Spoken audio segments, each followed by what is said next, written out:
Hi, my name is Neil Shannon. We're going to be talking about what um what we need to do now as a whole in the Catholic Church. Now, I was talking to a nun about this maybe 2-3 months ago, and what it was that we can, as Catholics, we can keep our tradition. Okay, we can keep our tradition, but we gotta understand that this world now, like if you look at the older Catholic churches, like in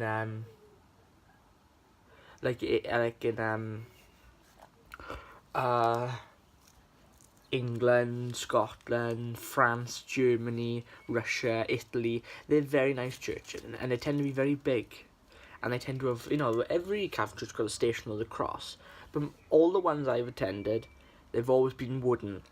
Sometimes they used to be wooden, metal, gold, brass, bronze, silver. Um, they used to have things like that, and it's great to have it. But over time, man, and in other countries where um, where it wasn't so much Catholics, but it was a group of Catholics, so they hadn't made a Catholic church, but they didn't have enough money to have every Catholic church has got a tabernacle and things like that, the basic things in a church, but um, but but they don't have what the old traditional Catholic. No, if they got their hands on them or saved up for them as a parish of free, yeah, probably. But the thing is now, the Catholic Church wants to spread the gospel and His Holy Apostolic Church, but they got to understand that places like, I don't know, like what some other churches are doing, okay, like especially my valley, then they look a bit like sheds, okay, like, and the thing is, I think we should start having churches like that, smaller ones, because would you rather have, because like say now in let's say Wales, for example, we haven't got we've got some Catholic churches, but we haven't got as much as the Protestant churches, and a lot of people don't know Catholicism. They just think, oh, Christianity, and we understand Catholics are Christians and Protestants are not, but we got to understand that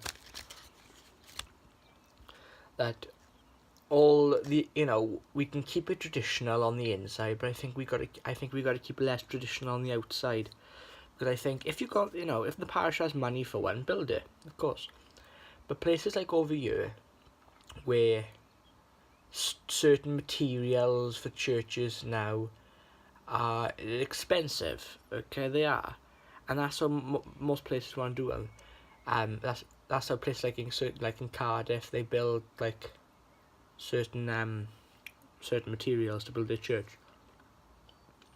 But they should start like I've seen like do like the gospel, that like the 7 gospel churches, the like things like that. I'm not asking for like the inside of it. I'm not asking to Protestantize the church. No, all I'm saying that they'd be good for spreading the gospel. It'd be very good for spreading the gospel. I understand they won't last long. Probably like, I don't know, 30 years, if you keep it well, okay? I've seen ones before where they got like, I know, bits of scrap metal and like off railings, and they pull them up together and they put a roof over, and then they get electric through it. Some places, okay, very remote, they won't even have electric. They'll have candles,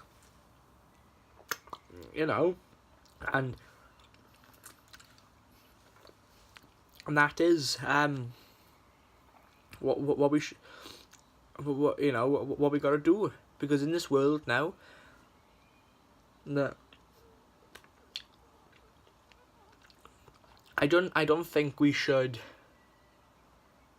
I don't think that, you know, they should be very small, but I do believe that we can improve over time. More people come and they can have an extension, and because it's very easy to have an extension than that.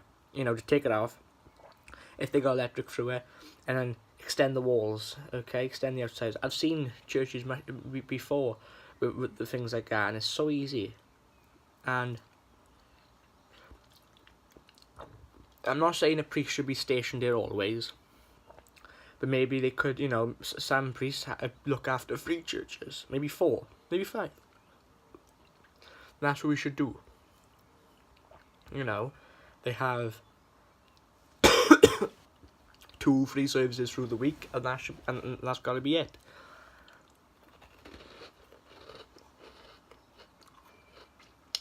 Churches like that are designed to go to places like Brazil, Africa. Before, they used to have vans or coaches, and they'd have a Catholic church in a coach. They'd take all the seats out, and they'd make a church out, and they'd go around areas every once in a while. And it was good. But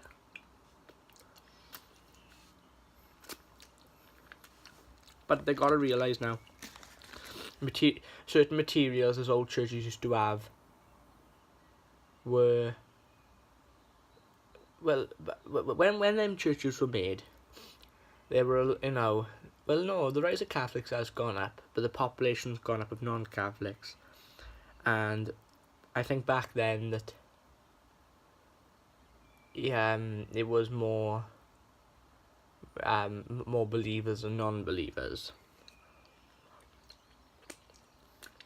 I do think there is more believers than non-believers in any faith in this world, but in Wales, most of the time, it's non-believers who are the majority. But it's a lot of agnostics. That's the thing.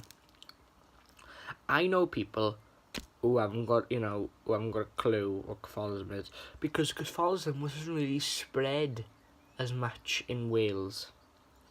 We were a Catholic country, but when Henry VIII and things like that, Henry VIII demanded that, you know, Wales, because we were connected to him, saying that you have to become a Protestant thing, and you have to ditch the Catholic Church. So they made something called the Church of Wales. That's the Anglican Church. And basically it was all thrown in over a long time, and then people just, and also it started flooding in. Baptists, Methodists, Pentecostals, Lutherans, all the Protestant churches, they all started spreading in Wales. But there were some monasteries, I gotta say, there were a few, but maybe like 20% of Wales was like Catholic, and then the 80 were Protestant back in that. I gotta say, but there is more Catholics than Protestants. I have noticed that, because the thing is that people gotta understand this now. I've seen Baptist churches, and their congregation could be about, I don't know, a maximum of 12, okay? And back then it used to be hundreds. In a Catholic church, they are probably 90, 80. I've seen it before. They're very packed, but they're not a lot of them. That's the problem. So people don't get the option to attend a Catholic church or even learn Catholicism. But the thing is, when the Baptists came to Wales, people were making these churches. They were stone cut ones, and they were quite easy to make. They were chapels. You know, all you gotta do is put on Google Maps, and you could have, you know, around my area, 5 but maybe 3 of them are closed, and then the ones are, and you could have, there has been times where some of them have gone to 5 and things like that, because Protestantism is dying, because it's not the truth. That's the thing. People have got to realise that. We got to, we got to start showing the gospel more for these small churches, and the nuns of Tolopandi would agree with me about that.